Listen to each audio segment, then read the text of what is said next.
먼저 국민의힘 쪽부터 보면 첫 번째 주제는 윤핵관 대 이핵관 물음표로 잡았습니다.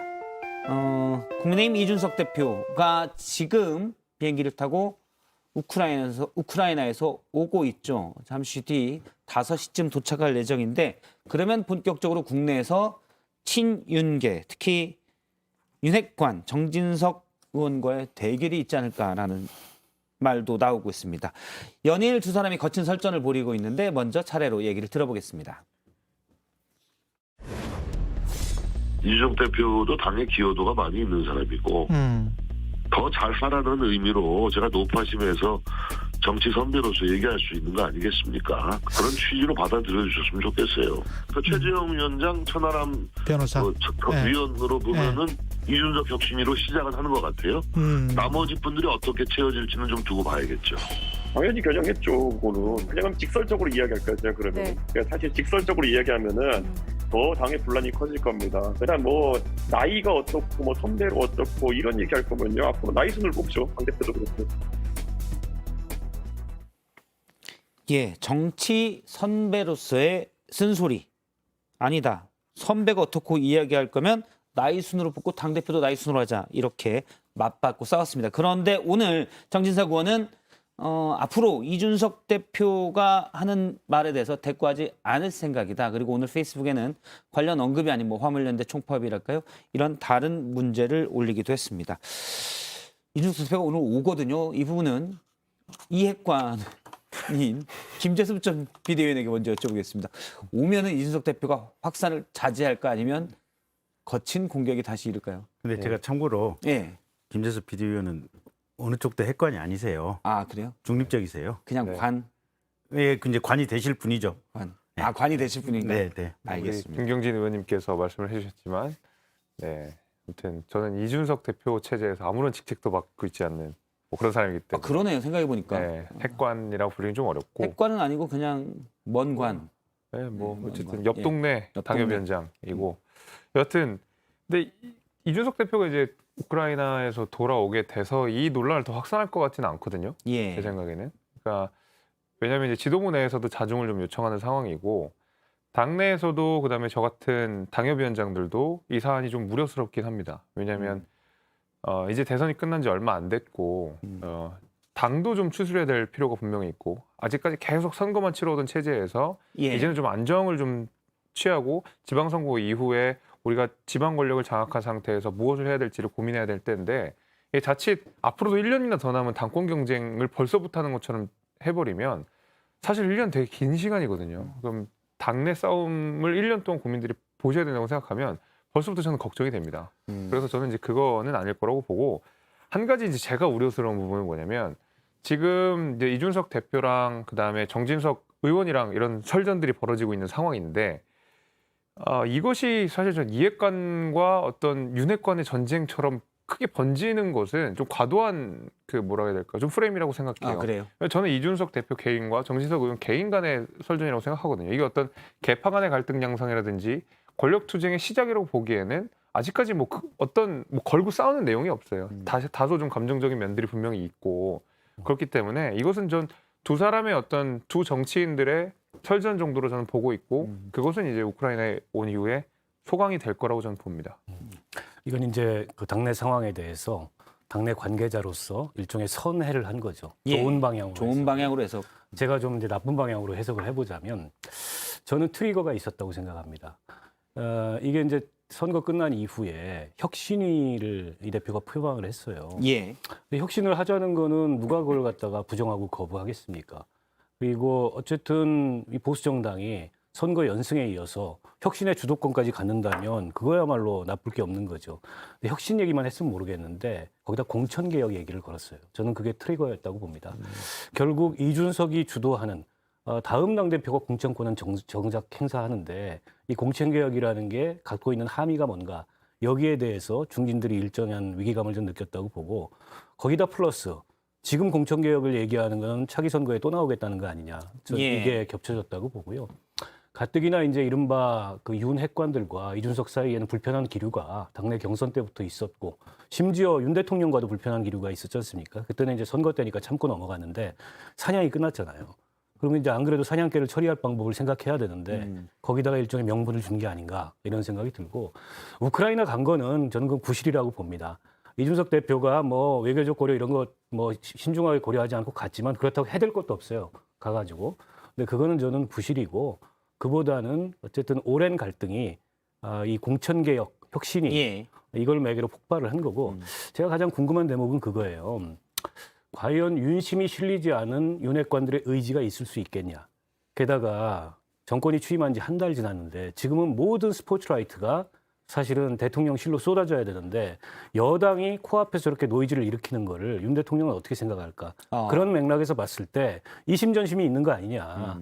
윤심이 있는 거 아니냐. 윤심이 곧 윤핵관들의 시민. 그러면 이제 다른 건 몰라도 차기 당권 구도는 모르겠지만은 이준석 아웃에 대해서는 이심전심이 있는 거 아닌가 그런 생각이 듭니다. 정진석 의원이 직접적으로 이준석 대표를 강하게 비판한 건 윤심이 실렸다라는 게 합리적인 추측이다라는 아니 그렇게밖에 해석이 안 돼요. 예.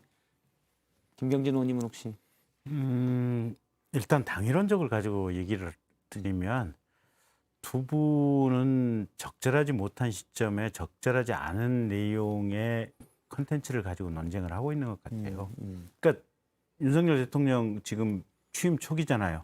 막 지금 조각이라든지 앞으로 향후 5년간 이제 행정부를 이끌어갈 사람들을 다 보임을 하고 그러면서 국정 과제에 대해서 대통령께서 막 지금 드라이브를 걸고 있는 이 시점이잖아요. 보면 예. 어제도 국무회의 하면서 반도체 관련 학과 이제 인재 양성을 위한 특단의 조치를 취하라고 하는 이런 내용의 것들을 윤 대통령이 지금 하고 있는데 두 분이 저런 거친 언사를 가지고 이런저런 얘기를 하고 있고 특히 뭐 이준석 당대표는 우크라이나에서 선물 받은 어떤 육모방망이 사진을 올리면서 그게 누구를 겨냥했다라고까지 말씀을 하신다면 예. 국민들의 눈과 귀가 어디로 흐르겠습니까? 결국은 국정 과제로 가는 것이 아니고 이 이상한 논쟁으로 가게 돼서 사실은 대통령의 국정 동력을 떨어뜨리는 주요한 요소가 되거든요. 그래서 두 분께서는 어떠한 상황이든지 간에 예. 말씀을 좀 자제하시고 좀 SNS 하지 마시고 방송 인터뷰도 좀 줄이시고 물밑에서 당을 개혁하기 위한 가장 좋은 방법이 뭐냐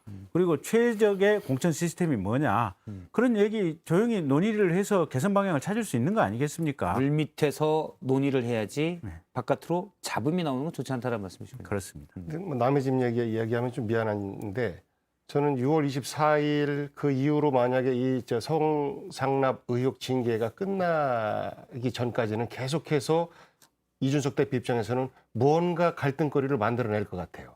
저는 혁신위가 뜬금없이 나왔다라는 이야기를 국민의힘 인사들로부터 많이 들었는데 갈등을 당 주도권 싸움으로 미화시키고 포장하기 위해서 먼저 던진 것 아닌가. 대단한 꾀가 있다 이런 생각을 좀 했어요. 그래서 사실 그 윤핵관 쪽 입장에서 볼 때는 이준석을 정리하고 싶은 마음은 굴뚝 같을 텐데 거기에 그러면 난 명분 있는 당 개혁을 혁신을 주장을 하면서 누가 옳은지 한번 당원들에게 평가받아보자라는 어떤 그 일종의 승부수를 던진 거죠. 이준석 입장에서는. 그러면서 동시에 성상납 의혹이 수면으로 최고로 올라오는 것을 최대한 막아내는 개인의 약점을 막아내는 이런 두 가지 노림수가 다 있다라고 봐요. 그래서 저는 이준석 대표 귀국하자마자 곧바로 혁신과 관련돼서 자기 이야기도 할 것이고 그리고 뭐 이야기 보면 좀 듣기 민망하지 않습니까? 예. 대선배한테 뭐 대표는 그럼 나이로 뽑습니까? 라고 하는 그런 비아냥. 민주당 젊은 인사가 만약 그런 말을 했다라고 하면 매장당했을 텐데 국민의힘 대표는 그런 말 해도 괜찮은 것 같아요. 그래서 우리 정서상으로 좀 안 맞는 이야기이기도 한데 그렇게 되면 어른이 선배가 물러나야지 어떡합니까? 예. 보통 젊은이와 그 어른들의 다툼이 생기면 망신당하는 사람들은 어른들이 박원석 많잖아요. 의원님이 갑자기 복경 의원님 말씀하실 때 아니 의외를 그 두셨습니다. 아니요. 그리고 박 의원님하고 저 생각이 다른 게 하나 있어요. 다른 평가는 다 똑같은데 우크라이나 간 것에 대해서 저는 대단한 문제가 있다라고 생각해요. 정치인의 한 사람으로 간 것도 갑론을박이 있을 법한데 여당 대표로서 지금처럼 이렇게 정말 이 중요한 시기에 어느 한편을 일방적으로 손을 들어주는 듯한 모습을 노골적으로 보인 것에 대해서 향후 우리나라는 전 세계에서 아직은 덩치가 좀 작은 나라고 앞으로 더 성장해야 될 큰 바구니를 찾아야 되는데 러시아에 우리가 많은 가능성들을 두고 기업들도 투자하고 그랬었는데 이 이후에 어떻게 수습을 하려고 합니까? 그래서 이준석 대표 말이 우크라이나에 간 것을 두고 비판한다면 러시아 편을 예. 들고 싶은 기회주의자들 아니냐 뭐 이런 말까지 했었는데요. 정말로 저는 이 부분은 국민들을 감정적으로 갈라치게 하는 거죠. 당장은 우크라이나에 간 것이 박수를 받을 수 있으나 궁극적으로 우리 국익에 도움이 될까? 이런 부분에 대한 고민을 최소한 여당 대표는 해야 되는데 저는 매우 부적절한 판단이고 예. 국민의힘 원로들이 볼 때는 정말 잘못됐네라고 하는데 자기 당 대표가 갔는데 그것을 노골적으로 잘못됐다라고 하기 어려우니 다른 측면으로의 그 언쟁이 좀 옮겨가는 것 아닌가 이런 생각 좀 해봤습니다. 우크라이나 간 거 신중하지 못한 면이 있죠. 제가 말씀드리는 거는 그렇다고 저게 크게 해댈 것도 없다. 이게 뭐 정부 특사로 간 것도 아니고요. 그리고 정부 대표성을 가지고 간 것도 아니고 물론 우크라이나 쪽에서 그렇게 오해할 수는 있습니다. 근데 지금 우크라이나에 누가 가도 우크라이나가 우리 쪽에 얘기할 건 청구서밖에 없어요. 이런저런 거 도와달라. 그 뭐 다 받을 수도 없는 거고. 물론 이제 국익이라는 측면에서 대러시아 외교도 있기 때문에 여당 대표가 안 그랬으면 더 좋았겠죠. 근데 그게 어마어마한 국익의 손실을 가져올 만한 임팩트가 있는 그런 방문이 아니었다는 점에서 저는 그걸 예. 부실이라고 평가하는 거고요. 뭐 말씀하시는 거 들어보니까 민주당이 국민의힘보다 더 꼰대 정당이네요. 아니 젊은 당대표가 당의 원로든 당의 다선 의원을 향해서 아니 그럴 거면 나이 따지고 선배 따질 거면은 나이로 뽑자 이런 얘기하면 민주당에서 매장당하나요? 저는 그거는 요즘 젊은 세대가 전혀 수용할 수 없는 정치 문화라는 생각이 들고 동의합니다. 만약 그 정진석 의원이 나이나 혹은 경력 혹은 당의 어떤 선수 이런 걸 앞세워서 완력을 행사하려고 하면 큰 코 다칠 거다. 예. 저는 그런 게 통하지 않는다고 보고 여기에서 그러면 누가 보더라도 가장 젊어 보이는 네. 김재섭 비대위원은 어떻게 생각하십니까? 앞서 복귀한 그 전에 의원님이- 저에 대해서 말씀하셨으니까 민주당이 꼰대 정당이다라고 하는 것은 그건 제 생각을 이야기한 거지 뭐 제가 당의 입장을 공식적으로 대변하거나 그런 건 아니 아닌데 민주당에서 매장당하는 상식적으로 볼 때 저런 언행을 일반적으로 했을 때는 우리가 볼 때는 매우 XXG 없다라고 표현들을 합니다. 예. 그래서 이렇게 자유스럽게 자기 의를 표현하는 부분을 억압할 필요는 없으나 그래도 국민들이 바라보는 위치에 있는 사람들은 그런 언행과 표현에 대해서 조심해야 된다. 우리가 팬덤 정치를 비판하면서도 거르지 않은 막말들에 대해서 비판하지 않습니까? 그러니까 저런 정치 선배와의 대화 속에서 저런 표현은 사실 저는 정치적 막말 수준이다라는 생각을 해요. 그런 저의 생각을 예. 민주당으로 이렇게 네. 떠넘기지 말아주시기 바랍니다. 제가 이제 정당 생활을 하면서 민주당을 옆당으로 이제 봤을 때 민주당이 훨씬 꼰대스러운 거 맞습니다. 그래서 저는 개인적으로 그렇게 보는 게 그러니까 발언의 자유라고 하는 것들 그런 거 보면 실제로 민주당에서 훨씬 더 젊은 정치인들이 눈치를 많이 보는 느낌이 들어요.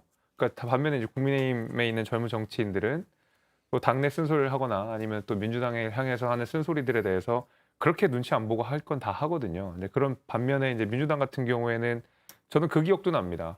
과거에 이제 정의당에 우리 갑자기 성함이 제가 생각 안 나는데 원피스를 한번 입고 온 적이 있어가지고 유호정 의원님께서 그 굉장히 민주당 인사들이 어떻게 국회에 원피스를 입고 오느냐 해가지고 비판을 몇 분이 하셨었거든요. 그런 거 보면서 저는 그 당시 비대위원도 반팔 입고 출퇴근을 했었는데 아무도 뭐라고 한 적 없었거든요. 이제 이런 문화에서부터 민주당이 상당히 지금 경직돼 있구나라는 생각이 좀 들어서 사실 이제 복구영 의원님 말씀하신 내용이 저는 그냥 말씀 내용을 통해서 민주당이 실제로 그런 수준이구나 정도로 저는 이제 느껴지고 있고 무엇보다도 이제 말씀하신 내용 중에 제가 동의하기 어려운 부분 두 가지를 말씀을 드리게 되면 하나는 이제 이준석 대표가 우크라이나로 간 것이 이게 외교적 결례 내지는 국내에 외교적 분란을 일으키냐라는 부분에 대해서는 제가 좀 동의하기 어렵습니다. 그게 아니에요. 제가 말씀드린 부분은 향후에 우리의 외교 정책을 펴가는 데 있어서 이렇게 했을 때 어느 일방의 편에 일방적으로 섰을 때 그것도 아니죠. 일방적인 것이 아니라 완벽하게 미국보다도 한 발 더 앞선 입장으로 섰을 때 우리가 선택할 수 있는 그 선택의 수는 더 작아진다라는 우려를 말씀드리는 그렇지 거예요. 않죠. 저는 오히려 이준석 대표가 지금 간 것이 어떤 의미가 있냐면 우리가 얼마 전에 젤렌스키 대통령을 국회에 영상으로 초청해가지고 국회 연설을 한번 한 적이 있었거든요. 우리나라의 정당이 그러니까 당연히 국민의힘도 포함을 하고 더불어민주당은 더더욱 그랬고 굉장히 심각한 외교적 결례를 범했습니다. 저희가 그 당시에 여러 가지가 있었는데 뭐 핸드폰 보는 장면부터 중간에 일어나는 장면 그다음에 민주당에 있는 의원들이 모두 발언을 하면서 젤렌스키 대통령을 기다리게 하는 장면 이런 것들이 사실 세계적으로 굉장한 망신이었거든요. 저는 이제 그런 것들이 정당 차원에서 벌어지고 국회 차원에서 벌어진 거라 그러면 여당의 대표로서 적어도 그에 사과하는 의미 정도는 담으면서 우크라이나에 방문할 수 있다고 봅니다. 무엇보다도 지금 외교적 노선에 혼란을 줄 수 있다 내지는 나중에 러시아의 관계를 말씀하셨는데 실제로 여당 대표는 외교적 책임의 최종적 권한이 있는 사람이 아닙니다. 오히려 저는 이준석 대표가 우크라이나에 감으로써 우리는 확실히 가치 외교에 그러니까 서방 자유민주주의 진영을 포함한 여기 가치 외교에 동참한다는 인상을 분명히 주면서도 윤석열 대통령이 나중에 러시아와 협상을 한다든지 아니면 북중러 협상을 하는 과정 속에서 여당 대표 의견과 다르게 외교권의 최종 책임자로서의 목소리를 다르게 낼 수 있거든요. 최종 책임자는 결국 대통령이기 때문에 그렇습니다. 전 그래서 예. 가치 외교에 동참하는 인상도 주면서 대통령의 공간을 좀 남겨줬다는 의미에서 우크라이나 방문 자체에 그렇게 나쁠 걸 본다는 것은 전 좀 동의하기 어렵습니다. 알겠습니다. 잠시만요. 오늘 그러면 앞서 이제 윤핵관 대 이핵관까지는 아니다라고 하셨지만 김용태 국민의힘 최고위원이 정진석 의원을 겨냥해서 강하게 비판을 했습니다. 오늘 아침 최고위원회 얘기인데요. 잠깐 들어보겠습니다. 그래서 오랜 기간 활동한 선배 정치인께서 당 지도부의 올바른 행보를 위해 충고의 목소리를 내시는 건 당연한 일이고 겸허히 받아들여야 할 부분입니다. 그러나 명분이 부족한 충고는 충고가 아닌 당 지도부 흔들기로 보일 뿐입니다. 명분이 부족하니 무엇인가 다른 의도가 있는 게 아니냐는 의심의 눈초리를 자초하고 당내 분란을 만들게 될 뿐입니다. 예, 일단 이준석 대표와 가까운 것으로 알려진 김용태 최고위원이 이제 정진석 의원을 겨냥해서 아침에 했지만 정진석 의원은 확전 자제 모드로 들어간 모습입니다. 그리고 앞서 이제 이른바 이제 대선배에게 어떤 소리를 하느냐 시청자들 의견 댓글로 잠깐 유튜브에 나왔는데요. 테디 땡님께서 복경 의원님께 그게 꼰대다. 요분의 의견입니다. 전반적인 의견은 아니고요. 요분의 의견이라는 말씀이고요. 다른 의견도 있습니다. 다른 의견이 저기 꾸준 땡님께서 아버지 뻘한테 개소리라고 하는 것이 젊은 패기냐 라면서 이런 부분에 대한 또 문제점을 지적을 했습니다. 개소리는 괄호 안에 묶었죠. 그 얘기를 직접 하진 않았어요. 아 그렇죠. 기차는 간다 이렇게 얘기했지. 당연히 연상되게끔 하긴 했지만 어쨌든 그런 의견들을 주셨고요. 덧붙여 안내 말씀을 드리면 지금부터 약 10분 정도 댓글에 올라오신 댓글을 주시면 유튜브 댓글을 주시면 저희가 지금 이준석 대표 관련된 댓글을 주시면 나중에 그중에 괜찮고 재밌는 내용을 운 좋게 뽑아서 선별 기준은 운입니다. 인생의 모토가 운칠기삼이어서 예. 운으로 뽑아서 상품 드리도록 하겠습니다. 저는 뭐 결론적으로 권력투쟁 성격을 분명히 띠고 있다고 보고요. 예. 아까 이제 우리 김재섭 의원은 1년 남았다 임기가 그 1년을 안 남기겠다는 의지가 실려 있는 거죠. 정진석 의원이나 또 윤핵관 일각에서는 6월 24일 날 윤리위원회가 분기점이 될 거고 근데 과연 그걸 갖다가 그냥 눈 뜨고 보겠는가 이준석 대표가 어떤 모종의 조치를 취할 수도 있다고 생각해. 예를 들면 윤리위를 공개회의를 열자고 제안을 했어요. 나는 떳떳하니 공개회의를 열어달라. 근데 어떤 정당의 윤리위도 이 징계심사를 하는데 공개적으로 회의를 열 수는 없어요. 하나의 명분을 저는 깔아둔 거라고 보고 공개회의 안 열면은 윤리위원장 해촉할 수도 있죠. 윤리위가 근거도 없이 일방적으로 게다가 지금 사법적 판단이 아직 나오지 않았는데 성상남 문제에 대한 품위 유지 위반이라는 이유로 지금 징계심사를 강행한다. 그리고 일각에서 들리는 얘기는 실제 윤리위의 위원들의 의지가 강하다. 이런 얘기도 들려요. 그럼 뭐 눈 뜨고 보겠습니까? 엎어버릴 수도 있죠. 그래서 갈등이 좀 극단으로 치달을 수도 있다고 보고 글쎄요. 근데 어쨌든 지난 두 차례의 그 대선과 지방선거 승리를 국민의힘에서 이준석을 빼놓고 얘기하기가 어렵습니다. 중간에 조금 오버했던 적도 있긴 하지만 그리고 국민의힘이라는 정당에 대해서 국민들이 특히 중도층 민심이 다른 시선을 보내기 시작한 건 윤석열 당대표 이후부터예요. 그게 사실은 대선의 방아쇠를 이준석 당대표요. 예, 이준석 당대표 이후부터예요. 그게 대선의 방아쇠를 당긴 거거든요. 근데 그런 당대표를 나이가 어리고 선수가 없고 이렇다는 이유로 억지로 밀어내는 모양새를 취하게 되면 저는 그 후과나 후폭풍이 매우 클 거다. 국민의힘에. 지금 그 점만은 말씀하신 분명합니다. 뭐 정진석 의원, 이준석 대표 일각에서는 투석전이다. 두석의 전쟁이다. 투석전이라고도 하는데, 예. 근데 그냥 지나가는 게 아니라 분기점이 있습니다. 24일 말씀하신 대로 국민의힘 윤리위인데요. 권성동 원내대표가 오늘 윤리위 전망에 대해서 한마디를 했습니다. 잠깐 들어보겠습니다. 제가 뭐 말씀드리면 가이드라인을 주는 거였기 때문에 좀 조심스러우세요. 언급하는 것 자체가 적절치 않고 경고 나오면 현직 당대표 뭐 내려야 한다 일단은 이런 건 어떤, 없어요. 어떤 것이 나올 것이라는 전제하에 예, 예. 언급하는 것 자체가 오히려 또 다른 당내 분란을 일으키기 때문에 저는 이 문제에 대해서 일체 언급을 하지 않겠습니다. 예. 근데 저는 사실 이해가 안 되는 게 예. 만약에 민주당 대표가 성상납 의혹에 휘말렸다. 그러면 어떻게 됐을까요? 사법 처리, 사법적 판단이 나올 때까지 수사 결과가 나올 때까지 그냥 두었을까요? 아마 살아남지 못했을 겁니다. 진작에 정치적으로 사망 선고 내리고 당대표 물러나는 건 당연한데 그 대통령 후보 하시는 분도 있는데. 그게 뭡니까? 무슨 말씀이세요? 아니 이재명 후보님, 이재명 의원님 대선 후보 시절에 무슨 경기도 버커라든지 성남 그건 성상납 부분하고 다른 거잖아요. 그리고 그 부분은 현재 이제 진행이 되고 있는 부분이니까 그렇게까지 물타기 하지 마시고 형님 아주 작게 예. 말씀하셔서 더 집중되는 저도 뭔 소린가 이렇게. 만약에 민주당 대표가 그런 의혹에 휩싸였다라고 하면 진작에 이거는 만약 본인은 떳떳하다 하더라도 당에 부담을 주기 때문에 아마 당대표에서 물러났을 겁니다. 아마 진작에. 그런데 국민의힘에게 이렇게 넉넉하게 주시는 그리고 국민의힘 내에서도 이런 정도의 그 성상납 의혹에 휘말린 대표를 뭐 징계 위에 올리는 것 자체도 사실 놀라운 일인데 대표가 아마 역사상 처음 있는 일일 거예요. 그런데도 아직도 여기에 대해서 뭐 거취를 먼저 결정하기 전에 당에 부담 주지 말고 거취 표명해라 이런 말씀도 없고 하는 거 보면 그쪽은 조금 좀 봐주는 것 같아요. 그런 느낌이 좀 듭니다. 그건 아니고요. 근데 윤리의 판단을 저희가 기다려 봐야 되는 거겠지만은 그 의혹 제기의 출처가 되게 신뢰할 수 없는 매체잖아요. 그러니까 물론 이제 그 안에 있는 담겨 있는 내용이 얼마큼 근데 증거 인멸에 대해서는 아마 김철근 정무실장이 쓴 그런 페이퍼 일종의 각서 이런 것들과 관련해서도 이미 드러나 있는 거 아니겠습니까? 그러니까 그 의혹을 제기한 출처가 사실 굉장히 믿음직한 출처는 아니다라는 데가 하나가 있고요. 저는 이제 그래서 윤리의 판단을 기다려봐야 되겠지만은 윤리위가 당연히 뻔히 드러나는 증거를 다 외면하고 이준석 대표는 죄가 없다 이렇게 말하지는 않을 거고요.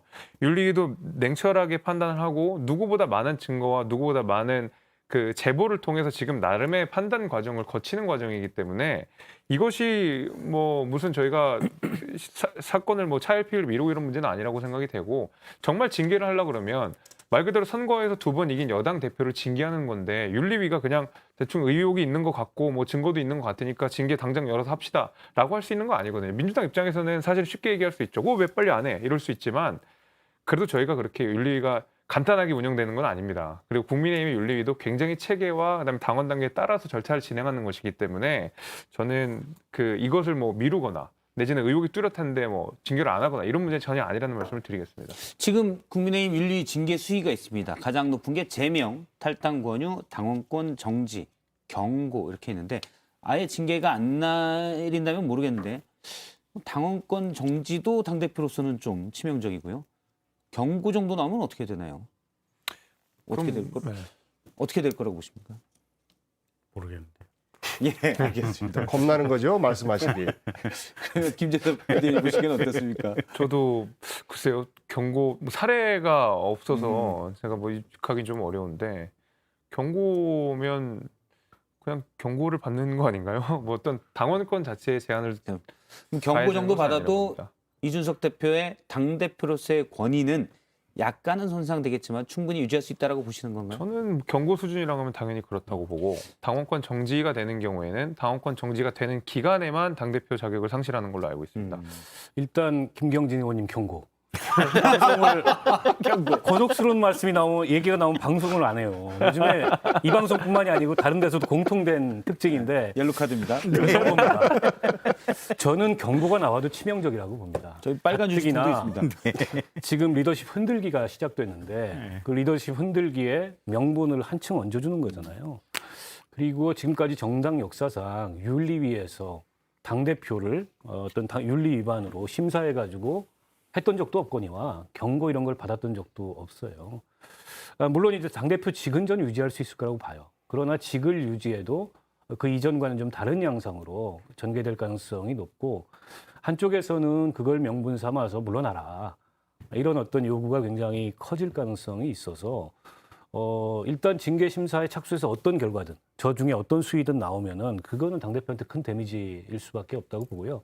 다만 이제 24일 날 윤리위가 열려서 진짜 심사까지 갈 건가? 요거는 아직 확신할 수가 없습니다. 이준석 대표가 그냥 앉아가지고 뭐 윤리위에서 자기 징계 결정하는 거를 눈뜨고 보지는 않을 것 같고 모종의 액션을 할 것 같아요, 저는. 제가 볼 때는 이준석 대표가 이 논란을 계속 확산시킬 것 같아요. 이른바 윤핵관 대 이핵관의 대결을. 왜냐하면 갈등이 커지면 그렇죠. 쟁점이 없어지죠. 그리고 이 사실관계에 따른 게 아니라 마치 진영 싸움처럼 이 개파 싸움처럼 되면서 거기에 따라서 사실을 해석하게 돼버리니까 오히려 사실이 대체 뭐냐 윤리에서 다룰 요게 묻혀버릴 것 같아요. 그러니까 그런 꾀를 낸 것이다라고 예. 제가 말씀을 드렸지 않습니까? 이준석 대표가, 예. 네, 그런데 전 정말 이해가 안 돼요. 아까 말씀드렸던 것처럼 민주당 대표가 그런 의혹에 휩싸였다라고 하면 당연히 물러납니다. 그리고 당 대표가 그 당의 징계위에 회부됐다라고 하는 사실 자체가 놀라운 것이라 저는 징계 절차를 밟지 않고 스스로 당에 부담을 주기 위해서 물러나는 것, 이것이 일반적인 상식이에요. 그동안 봐왔던. 그런데 이제 그 상식이 깨지고 있는 겁니다. 그래서 징계위 결과에 따라서 거취를 판단할 수 있다. 뭐 심지어는 당원권 정지면 당원권 정지 기간 동안만 당 대표 권한이 예. 중지된다. 이거는 사실 국민 눈높이하고는 안 맞는 이야기 아니겠습니까? JTBC가 그걸 보도했으면 물러났을 거예요.